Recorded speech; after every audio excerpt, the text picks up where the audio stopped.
ასევე აქ რასაც მიჩვენებს ძალიან დიდი არის უახლოეს პერიოდში გაიგოთ ინფორმაციულად ხანძართან დაკავშირებული სიტუაციები. Პირდაპირ მიჩვენებს, რომ იფეთქებს ეს რაღაცა კონკრეტული ხანძრის თემები. Აი ეს უახლოესი პერიოდი მოიაზრება მაქსიმუმ 1 თვიდან 2 თვემდე ვარაუდობ ხოლმე ჩემ სიტუაციებში ესე რეზონირდება ხოლმე ზოგადად. ასე რომ უახლოეს პერიოდში აი ეს თემები იქნება შიმშილის თემასთან დაკავშირებული სიტუაციები, გაჟღერებული იქნება კონკრეტულად ცეცხლის თემასთან დაკავშირებული სიტუაცია, პირდაპირ მნიშვნელობით ცეცხლის კერა იქნება, მოდი ხო რაღაც ესეთ სიტუაცია.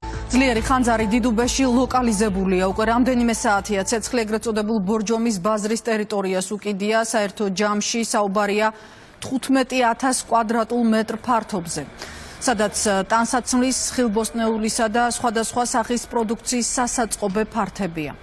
არის ძლიერი დაკვამლიანება, არის გამოც მიმდებარე კლინიკებიდან პაციენტების ევაკუაციაც მოხდა.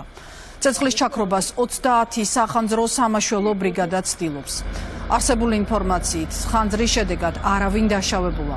ადგილზე დილიდან იმყოფებიან მოვაჭრეებიც, ისინი სასაწყობე ფართების იმ ნაწილის პროდუქციისგან დაცლას ცდილობენ, სადაც ამ დროისთვის ხანძარი გავრცელებული არ არის.